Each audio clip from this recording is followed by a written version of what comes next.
बॉलिवूडमध्ये कधी कधी कलाकारांचं अफेअर्स तर कधी कधी त्यांच्या ब्रेकअपची चर्चा कायमच असते. पण हिंदी चित्रपट सृष्टीत एक अभिनेत्री अशीही होती जिचं प्रेम उदाहरण बनलं.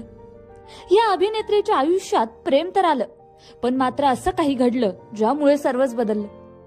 लग्नाआधीच अभिनेत्रीच्या प्रियकराचा मृत्यू झाला, पण त्यानंतरही तिचं प्रेम संपलं नाही. उलट तिने विधवेसारखी पांढरी साडी नेसून आयुष्य घालवलं. नेमकं कोण आहे ही अभिनेत्री, काय आहे तिची लव्ह स्टोरी, चला जाणून घेऊया. तर आपण ज्या अभिनेत्रीबद्दल बोलत आहोत त्या अभिनेत्रीचं नाव नंदा आहे. नंदा यांनी 30 वर्ष बॉलिवूडवर राज्य केलं. चित्रपटाच्या दुनियेत प्रचंड यश मिळूनही नंदा यांचं जीवन चढ उताराने भरलेलं होतं. कामावर लक्ष केंद्रित करण्यासाठी नंदा नेहमी प्रेम आणि नातेसंबंधांपासून दूर पळत असायच्या. परंतु नंतर त्या एका व्यक्तीच्या प्रेमात पडल्या आणि तो व्यक्ती होता दिग्दर्शक मनमोहन देसाई.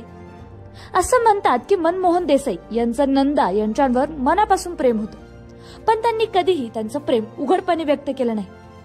तेव्हा बॉलिवूडमध्ये अशी चर्चा होती की मनमोहन देसाई यांनी जीवन प्रभा यांच्यासोबत लग्न केलं, कारण त्या नंदासारखे दिसायच्या. मात्र काही काळानंतर मनमोहन देसाई यांच्या पत्नीचं निधन झालं आणि त्यांची नंदा यांच्याशी जवळकी वाढू लागली. तेव्हा यांचं नातं पूर्ण झाल्याचं दिसलं आणि दोघांनी साखरपुडाही केला.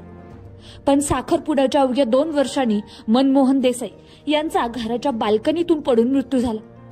त्यामुळे नंदा पूर्णपणे दुखावल्या. नंदा यांनी लग्न न करता मनमोहन देसाई यांची विधवा म्हणून राहण्याचा निर्णय घेतला.